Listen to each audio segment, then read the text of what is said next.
Good day, everyone! I am here to discuss the continuation of Chapter 14, the Human Resources Metrics.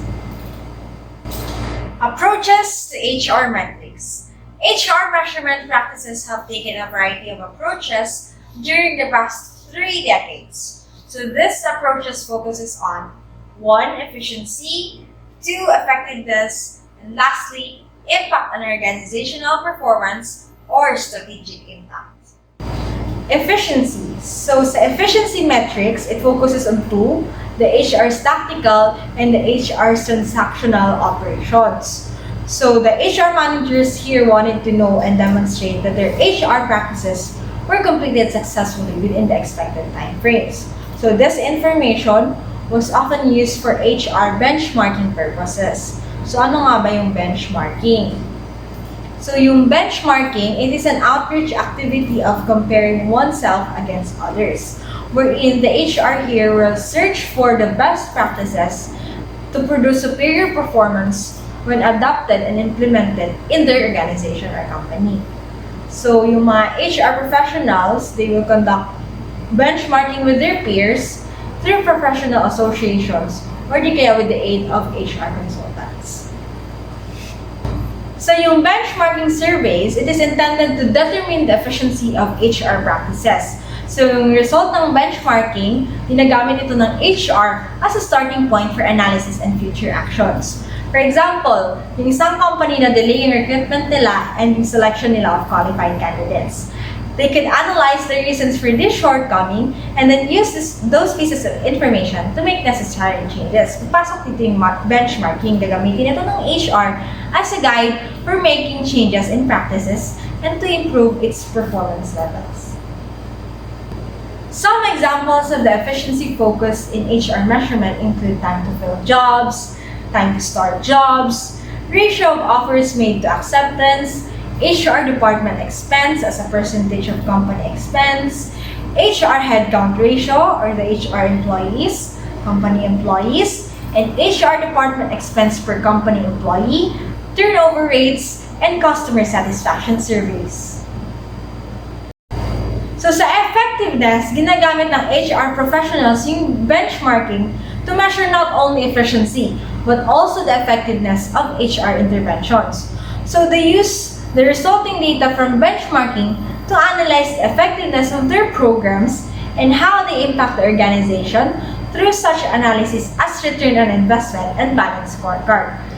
So, yung mga HR professionals, they believe that although it is important to determine whether their functions are efficient, it is also important to determine if their programs and interventions are effectively leading to the desired employee competencies or behaviors and the organization's expected outcome. Compared to efficiency focus of HR measurements, effectiveness metrics provide a better measure because it takes into consideration that questions of whether the activity being measured met its intended organizational objectives. So many of the effectiveness measures attempt to demonstrate the effectiveness of HR programs on workforce competence, motivation, and attitude of employees. An example of the difference between efficiency and effectiveness metrics is demonstrated here in my PowerPoint. The HR is calculating ratios such as number of employees hired to the number of applicants interviewed, as shown here in the table. So the agencies would be the most efficient recruitment source because it only took 10 candidates to be interviewed in order to hire 2 persons.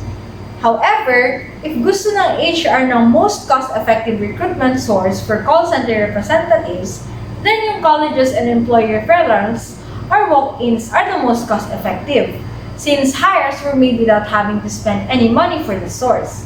So if effectiveness of the source is being determined here, measured in terms of the quality of hires, and defined in this case as an employee retention or employees obtaining high performance ratings during the first year of employment, then only 2 sources stand out as the most effective: the colleges, and the employee referrals.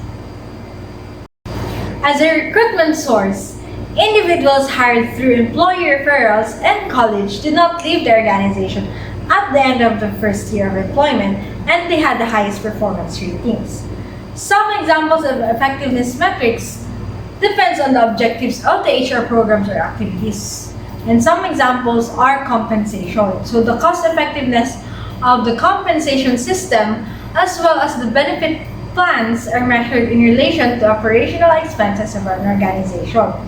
The effectiveness of HR programs could be measured against the organizational objectives that HR is attempting to achieve.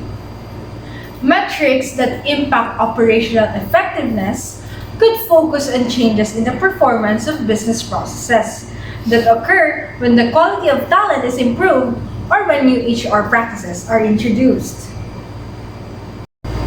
There is a growing realization among HR professionals that it is not the level of activity and the number of programs completed that count but one's contribution to the organization's bottom line.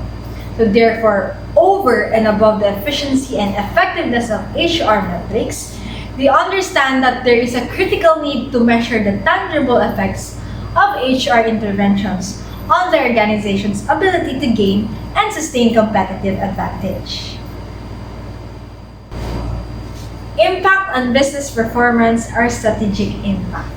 In human resource management, it's been challenging for HR leaders and practitioners to participate in the strategic planning activities of the organization and to ensure that their programs enable the organization to realize its business strategies. So as HR practitioners in some organizations attempt to perform this strategic role, it has also become imperative for them to measure their contribution to business performance and strategic initiatives. Models for evaluating HR's performance call for measuring the impact of HR practices on organizational capabilities and on strategic results.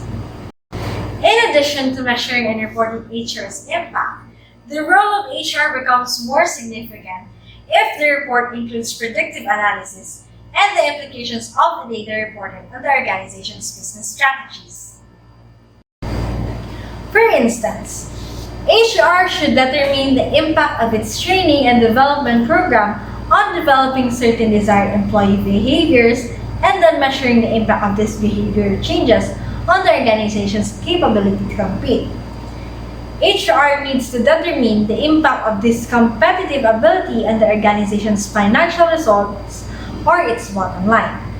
HR has to establish if linkages exist between its programs designed to influence a particular type of employee behavior, the resulting change in the employee's behavior, and the impact of the behavior changes on the organization's competitive ability and strategic results.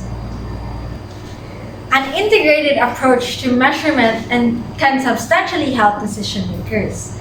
Linking performance outcomes to the staffing process can offer a big improvement over traditional systems that fail to consider quality of hires at all.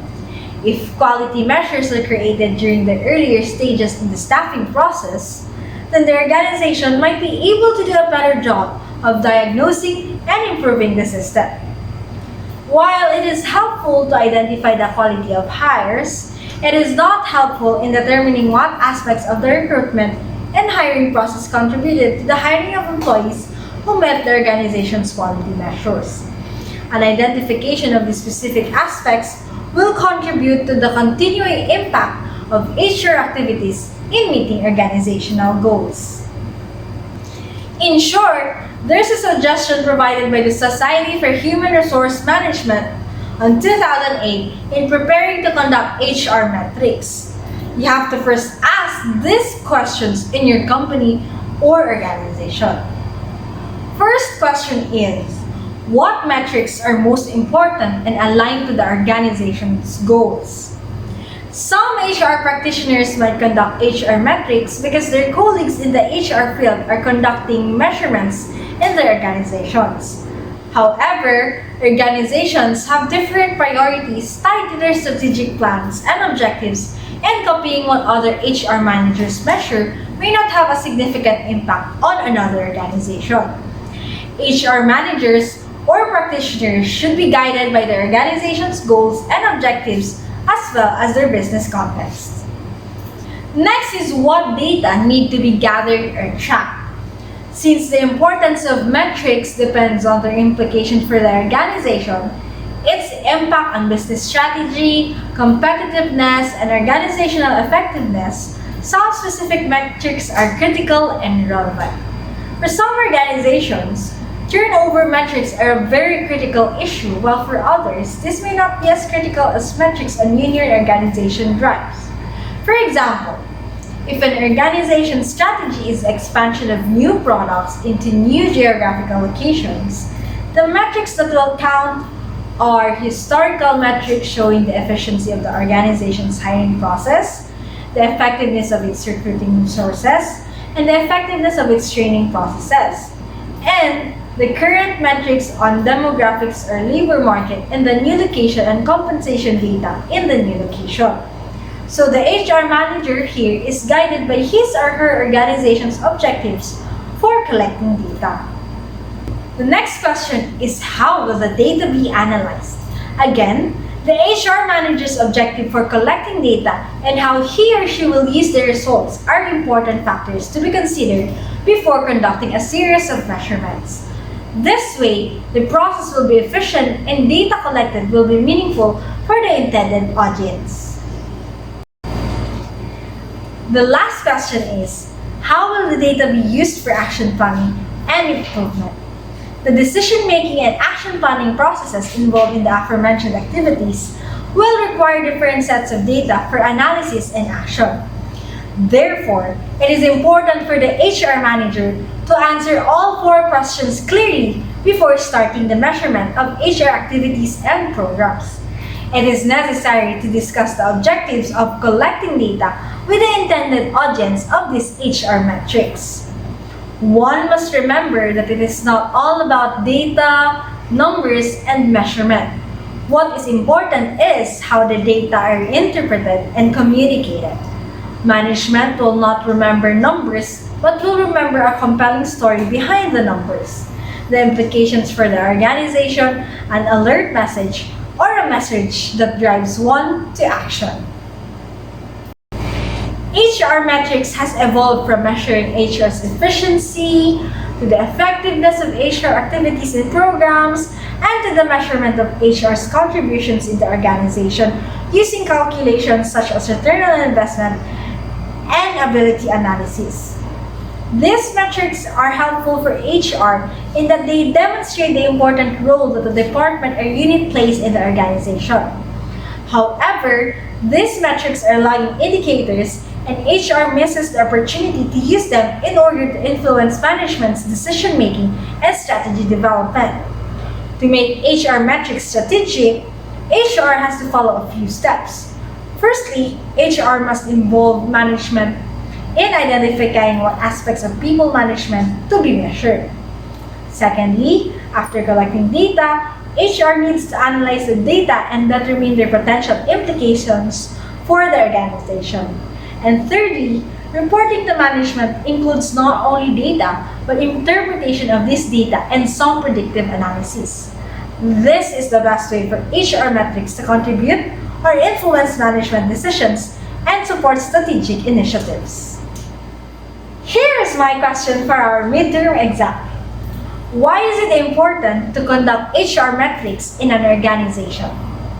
Submit your answers in my messenger, Sayang, or in my Gmail account, siren400@gmail.com. Deadline will be on March 23, 2021. That ends my report. Thank you!